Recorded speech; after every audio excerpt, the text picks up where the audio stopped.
In wintertime, remembering the beauty of dahlias always leaves me wanting more. Dahlia flowers bloom in so many bright, gorgeous colors and sizes, they really stand out in the summer garden. So what do dahlias have to do with winter gardening? Hi, I'm Ann Jagger for the Oregonian Homes and Gardens of the Northwest, here to show you how to grow dahlias from seed and give you some tips from the man who perfected it. Most of us get dahlias as tubers, that big potato-looking root we plant in the spring.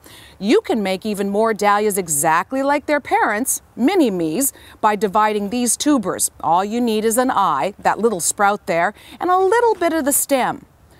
But there's another way you can get more flowers. Forget the tuber and grow dahlias from seed. If you buy the seeds, you can be reasonably sure that the dahlia flowers will turn out like the picture on the packet. But they're usually dwarf varieties, less than 24 inches tall, and they're good for the front of the border. But if you save the dried seed pods produced after the flowers bloom in your own garden, you might create a flower that's never been seen before, a brand new variety. Happens all the time.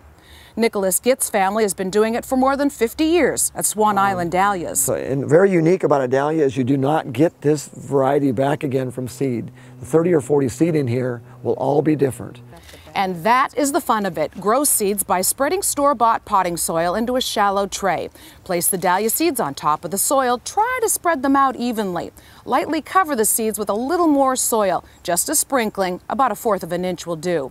Water it lightly. Always keep the soil damp but not wet until the seeds sprout in a week or two.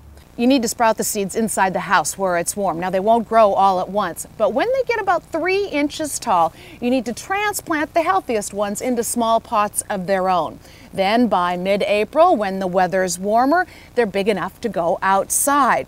That is exactly how new dahlia flowers, more costly award winners, were made by the experts.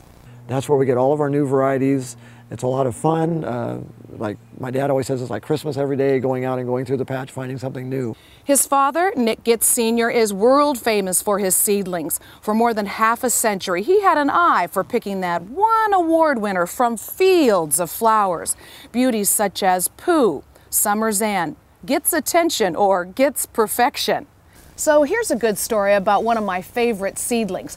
One year, Mr. Gitt Sr. showed me a huge 5-foot-tall plant with 7-inch dahlia blooms on it. It looked more like a pink sunflower. Everyone laughed, told him the flower was a dog and the plant was destined for the junk pile. Mr. Gitt Sr. said it was a keeper, and it was. That's how it got its name, Junkyard Dog. I grow it today in his honor. That's my best memory of Mr. Gitt Sr., a real plant pioneer. Nick Gitt died in October. He was 86 years old. That is what is so great about gardening. The plants and the amazing people who love them enough to share them with the rest of us. For the Oregonian Homes and Gardens of the Northwest, I'm Ann Jagger. I hope our garden paths, cross again soon.